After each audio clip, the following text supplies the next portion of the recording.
गुरुजी, आजकल के पुरुषों में ये बहुत बड़ी समस्या हो गई है कि जो पत्नियां हैं छोटी छोटी बातों में रूठ जाती हैं। कभी मायके चली जाएंगी या बात नहीं करेंगी। तो आप बताइए कि रूठी हुई पत्नियों को कैसे मनाएं। आपने तो मुझे धर्म संकट में डाल दिया। खैर, पत्नियों को कोई मना सकता है क्या? ये तो चलो मजाक की बात हुई, लेकिन महिलाएं एक प्रकार से मछली की तरह चंचल होती हैं। इनका रूठना और मनाना ये कोई बहुत बड़ा कारण नहीं होता है। अगर इसको मैं तरीके से देखता हूँ तो ज्यादातर पति पत्नी में दूरी, या जैसे कुछ महिलाएं नाराज होकर के मायके चले जाकर डिवोर्स की मांग करती हैं और लोग उलझ जाते हैं। लड़का लड़की की लड़ाई में माता पिता भी फंस जाते हैं। मैंने ज्यादातर अपने 15-20 वर्ष के ज्योतिष के अनुभव में 5 चीजों को इसका कारण माना है कि पति पत्नी शादी होने के लिए पहले तो तरसते हैं कि हमारी शादी कब होगी, शादी में पैसा खर्च करते हैं, सालों इंतजार करते हैं, शादी के बाद फिर अलग रहते हैं। इसके 5 कारण होते हैं। सबसे पहला कारण होता है घर में पितरों की दृष्टि ठीक ना होना।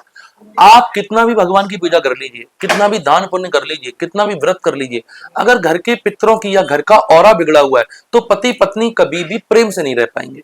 एक दूसरे को कुत्ते बिल्ली की तरह एक फूटी आंख नहीं स्वाते हैं, बल्कि पति पत्नी बनते एक दूसरे के जन्मों जन्मों के दुख दर्दों को दूर करने के लिए शादी की कसमें खाते हैं, 7 फेरे लेते हैं, लेकिन वही आपस में लड़ने लग जाते हैं। पहला कारण होता है पितरों का नाराज होना।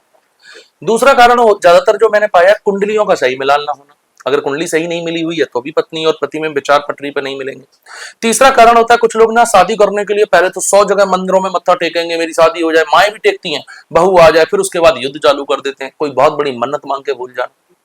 चौथा जो कारण होता है वो होता है ग्रहों की स्थिति। इन सब चीजों का निवारण एक ही बनता है। ज्यादातर अगर मान लीजिए किसी वजह से बिना कारण के आपकी पत्नी अपने मायके गई हुई है, आने का नाम ही नहीं ले रही हैं, तो ऐसी अवस्था में सबसे पहले घर के मुखिया को या उस व्यक्ति को जिसकी पत्नी गई है, एक सफेद कपड़ा लेकर के पितरों के निमित्त कुछ पैसे रख करके सबसे पहला प्रार्थना अपने पितरों से करें। क्योंकि वंश को चलाना, वंश को फलना फूलना, वंश को आगे बढ़ाने में देवताओं से ज्यादा पितरों की भूमिका होती है। तो पितरों के निमित्त एक सफेद रूमाल, सफेद कपड़े में चावल या सफेद चीजें या कुछ पैसे रख करके पितरों के निमित्त रख करके पितरों से नाक रगड़ के प्रार्थना करें कि हमारा वंश चले, हमारे घर का कलेश मिटे, पत्नी हमारी वापिस आए। ये तो हो गया सब लोगों के लिए कॉमन उपाय। क्योंकि पितृ क्या होते हैं? पितृ ही हमें जोड़ते हैं।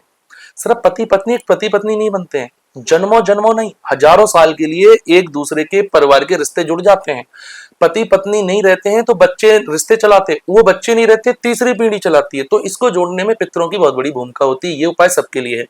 दूसरा मैं कहूंगा, सही तरीके से जानना चाहते हैं कि पति और पत्नी में आप में क्यों ट्यूनिंग नहीं बन पा रही है, उसके लिए कुंडली में कई बार सप्तम भाव पीड़ित होता है, कई बार कुंडली में एक स्त्री का फायर तत्व होता है, पुरुष का जल तत्व होता है, तो भी मैच नहीं बन पाता है। इसके लिए कुंडली का सही विश्लेषण से ही अगर उपाय करते हैं तो ये परेशानी जल्दी दूर हो जाती है। उसके लिए अगर कोई हमसे बात करके कुंडली दिखाना चाहता है तो व्यक्तिगत पर्सनल बात करे तो उससे उसका समाधान हर हाल में निकलेगा। लेकिन इन चीजों में समय लगता है। जल्दीबाज वाली समस्या का आप समाधान चाहते हो तो बिल्कुल भी संपर्क ना करें। ये चीजें थोड़ी समय लेती है, ठहराव की होती है, चीजों को समझना होता है, तो ये परेशानी सॉल्व हो जाती है। बिल्कुल।